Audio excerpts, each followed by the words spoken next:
সময়টারে কাজে লাগাও রে ভাই। সময়ের প্যাকেট করা মানুষ, একটা সেকেন্ডের সময়ের বড় দাম। সময়ের প্যাকেটে গোটা জগৎ আবৃত করা আছে। এই সময়টা দুনিয়ার লাইনেও যদি কাজে লাগাও বড় দাম, আখিরাতের কাজেও যদি লাগাও বড় দাম। এই ভাই, 11 মাস দোকানওয়ালা দোকানদারি করে যেই পরিমাণ লাভবান হয়, আল্লাহর দেওয়া রমজান মাসে ব্যবসা করলে তার থেকে অনেক বেশি লাভবান হয়। রমজান মাসে যেই পরিমাণ লাভবান হয় 11 মাসেও হয় না। কারণটা কি? বলে সময়ের মূল্যায়ন করেছে। 11 মাসে দোকানওয়ালা কর্মচারী একজন দোকান খুলে সকাল 8টা সন্ধ্যা 8টা পর্যন্ত। রমজান যখন চলে আসে কর্মচারী 3 জন থেকে 5 জন, দোকান খোলা 24 ঘন্টা। সময়টারে মূল্যায়ন করার কারণে তার ব্যবসার মধ্যে মূল্যায়ন হয়েছে।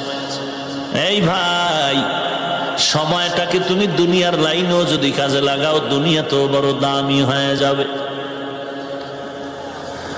বহু গরিব সন্তান আজ অনেক টাকার মালিক হয়ে গেল, একমাত্র কারণ তুমি ঘুমাও। ওই বান্দা সময়টারে অপচয় খরচ করেনি।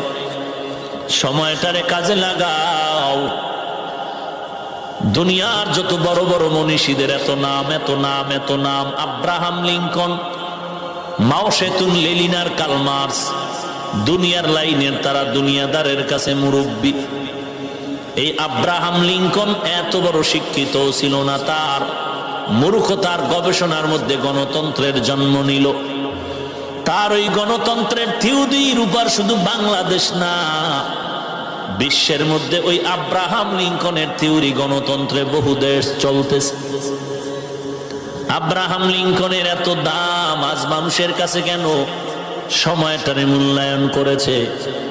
তোমার আমার মতো মোবাইল চালাইয়া সময়টাকে নষ্ট করে নাই। সময়টারে মূল্যায়ন করো রে ভাই। দুনিয়ার লাইনে যতটুকু করবা ততটুকু দাম। এই সন্তানের বাবা, ও স্বামীর ভূমিকায় যারা আছেন,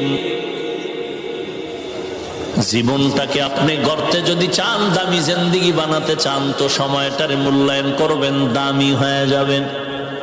এই যুবক, স্কুল কলেজে লেখাপড়া করো, যাদের বই পড়ে আজ তুমি